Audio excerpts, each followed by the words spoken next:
and welcome back. So I named this session Building Intelligent Apps with .NET. I should have taken a cue from Maddie, though. I liked her intelligent stuff, I think is a more apt name. But I'll tell you what, the world we're in today is moving so rapidly. I feel like just a few years ago, we were talking about what is AI, and now today we're actually building apps with it. So what I want to talk to you about in the next 20 or so minutes is how we do that in .NET and what tools and ways we have available to us. So let me first talk to you a little bit about why you even want to do it. And you probably want a better reason than everybody's doing it, right? So let's go over a few reasons that intelligence in apps makes a major difference in the .NET ecosystem and for apps around the world. The first thing is the enhanced customer experience. And this is probably something you're more familiar with. I know a lot of times people talk about AI in terms of conversational chatbots and customer support and ways that those will improve. If you were around in the days when you used to get tossed around a phone system and there was just this automated bouncing you back to this menu versus the experience today, you know the difference that makes. But this allows for personalization. It allows for predictive analytics, and AI can do things so much faster than we're able to do. And it also allows for natural language processing. And this is something that is opening up a lot of technology to be accessible to more people because they can use their spoken language to actually interface with technology. Now, for companies, it provides operational efficiency. There's automation opportunities, real-time insights that we used to have to take weeks to get to, smart recommendations, and automated recognition of things like patterns and anomalies. Imagine having a system that can find something wrong before you even suspect there's something wrong. This is something that AI can do, not to mention the speed to market as well. So you're able to innovate faster and get ahead of the competition. So those are reasons why AI and intelligence is important in applications, but why .NET specifically? Now I'm biased because I've worked with .NET since the earliest days and now I'm on the .NET team. However, there are some proven reasons why we think .NET is a perfect fit for AI. It's got a massive ecosystem. We have a history of providing tools for AI from machine learning. I used to be a PM on the Spark.NET team, and there were some very complex tasks that we automated in .NET that are now available just through these conversational agents and smart apps that you talk to. We're cross-platform, which is very powerful, so you can build for all of your targets from all of your targets using .NET. We also have interoperability with Python, and we don't believe that it's an either or. In other words, you don't have to throw away something good just to move to .NET. If there's a Python service that is useful, we embrace that service and we interop with that service. Performance has always been a strong reason why people run on the .NET framework, and every year at .NET Conf, we announce some of those improvements, and we're continuously challenging ourselves to raise the bar there. We are enterprise grade. We are running in large companies at scale, and .NET provides the tools and frameworks and libraries to make that possible. And then finally, something that you're probably very familiar with is the developer productivity. So whether you're using Visual Studio Code, or other IDEs, we have a very powerful experience through the tooling. Now, there are investments we've made specifically for AI in .NET, and this is across a range of libraries, but the one that I'm closest to and the one that is a fundamental building block is our AI extensions.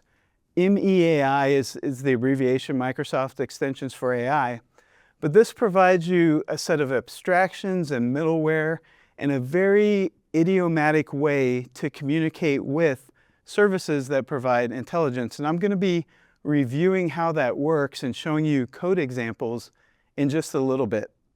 So whether it's vector store and data related, or whether it's working with a large language model, we've got you covered. And of course, as always, we are set up to provide that experience across any device you may want to place that intelligent app on, whether it's a mobile device or a desktop or a Mac or a Windows.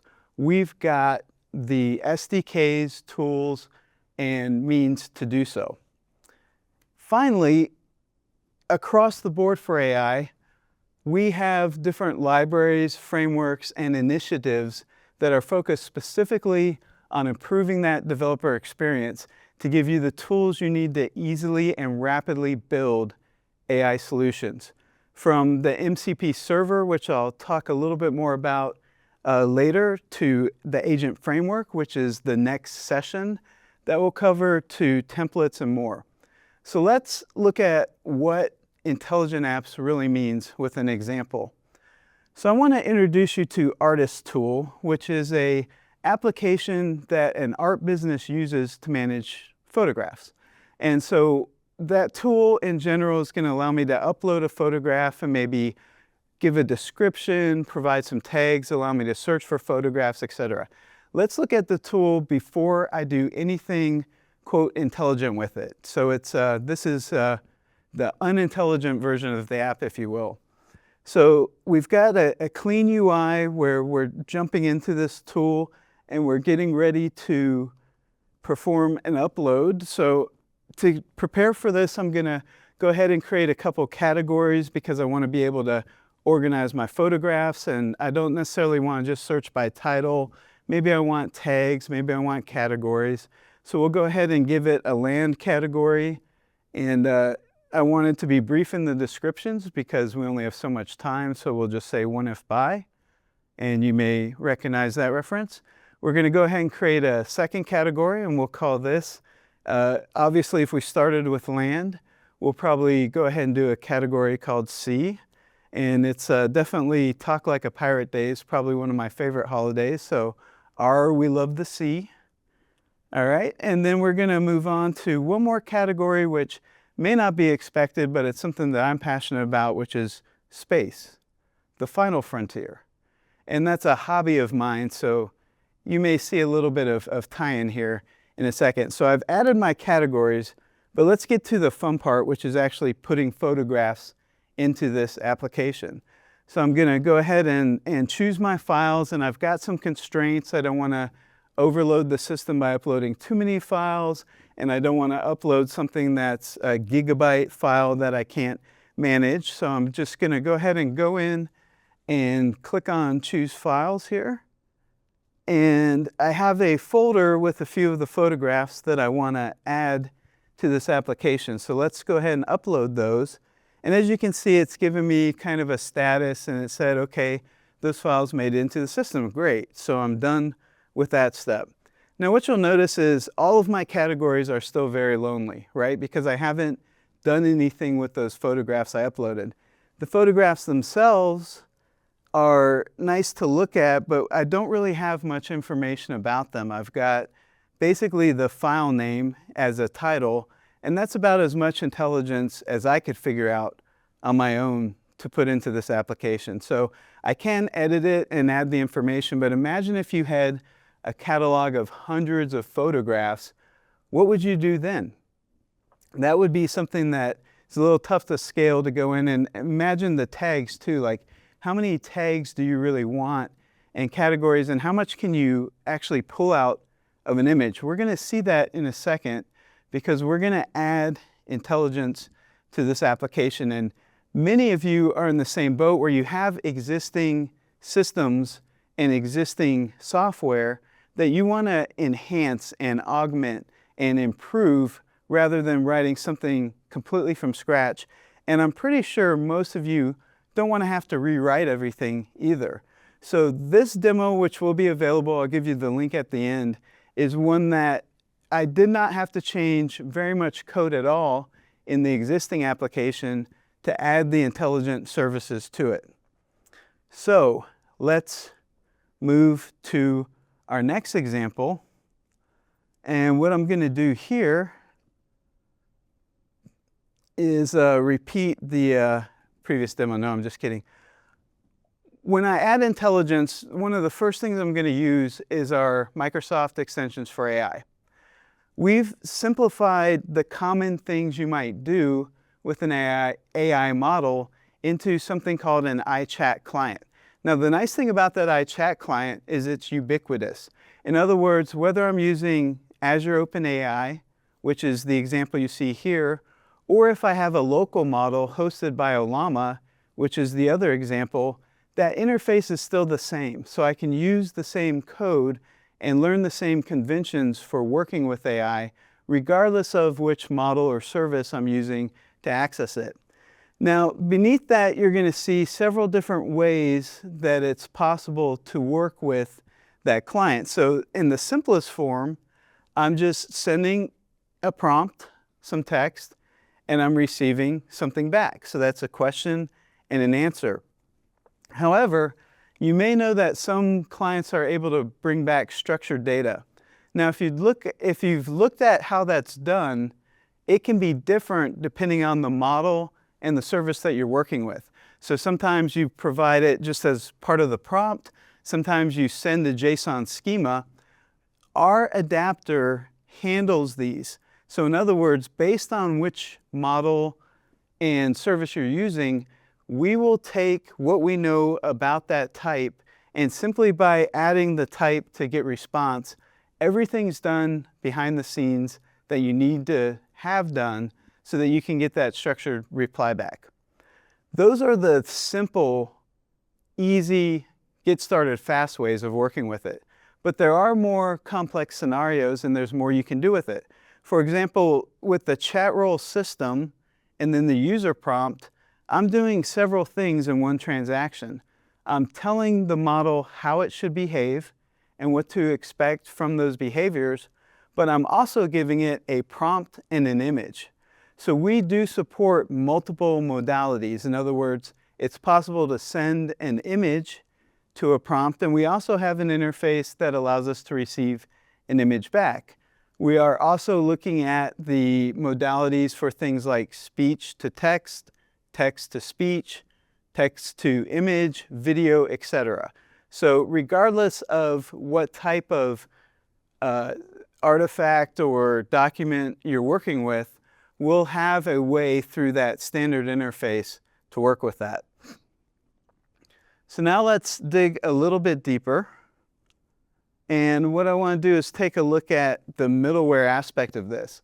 So that's another compelling reason to look at our adapters for this, because taking the same success that we see with ASP.NET applications and the concept of middleware and having strategies for things like authentication, but then allowing users to extend that, we've provided middleware capabilities with this chat client. So with this extension method that I'm showing here, I can take that chat client that I created from Ollama or the chat client that I created for Azure OpenAI, and I can add logging to it. I can add open telemetry to it so that I can basically set up a dashboard and see what's going in real time. And I can also tell it to use function invocations, which means I can make extra tools available to that model. And it's seamless in that you're still dealing with just an iChat client, but when we configured it, we actually set up all these additional enhancements. So let's take what we learned from that and do what I call a smart upload and see what the experience would look like after I've added some intelligence to the application. So here I've split the screen for you, and the reason I did that is I want you to see some of the console activity that's happening while I do this.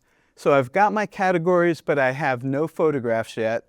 I'm going to do the same step that I did before and upload those photographs, but we're going to see a very different result. Let's go ahead and go into the folder, and now I'm going to grab those images. And basically, if we could, yes, Control A, very good. And now, if you look over on the console side, what you're going to see is the intelligence kicking in. And so starting AI analysis for the photo. So this is actually asking the model to do several things. I've got a special vision model, which means it's capable of actually looking at an image and figuring things out about that image and then returning data. And so here you can see we've enriched the photograph, we've started analysis for another photograph, and what it's done is it's done a few things. It's created a description for me based on what it saw when it inspected that image. It's created a set of tags for me. It's looked at the categories that I already defined and actually applied it to those categories, and it's generated tags. So now when I click done to let it know that I'm ready to look at the images, and we'll go ahead and do that, we're going to find that the images themselves are already sorted into their respective categories. So now you can see I've got 2 if by land, 2 if by sea, and 2 in space. So if I go into land, you can see that the AI was correct. It accurately found images that depicted land in those images. And both of those images have water in them as well, so those are categorized in sea. And then when I go to space, these are very obviously outer space pictures. But let's drill into that and see what else it did. So now I've got a title for this image, the Celestial Garden, or Guardian in its crimson veil. I've got a very detailed description, and I also have multiple tags. And if you look at those tags, you'll find that they're very practical tags. In other words, they make sense, they relate to the photograph appropriately, and they are exactly what we would want to see if we were maybe manually trying to categorize it.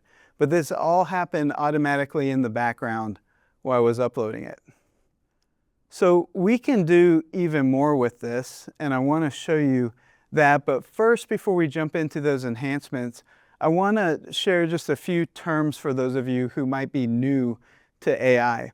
So you've probably heard about tokens, and tokens are just a way that we break down the text that we send to a model. So it's a way of chunking it up so it gets bite-sized pieces to work with. Embeddings is probably a little more interesting because what embeddings do is they turn text into numbers.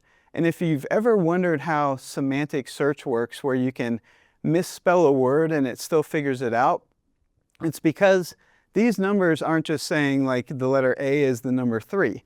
It's more complex than that. So if you think about the word pass, for example, you can say, oh, I'll pass someone, or I'll drive over the pass, or I passed the test. So there's a lot of different ways that you can use that same word. So it'll have different embeddings. And embeddings allow the large language model to basically look at that text based on its meaning, not just based on the text you typed.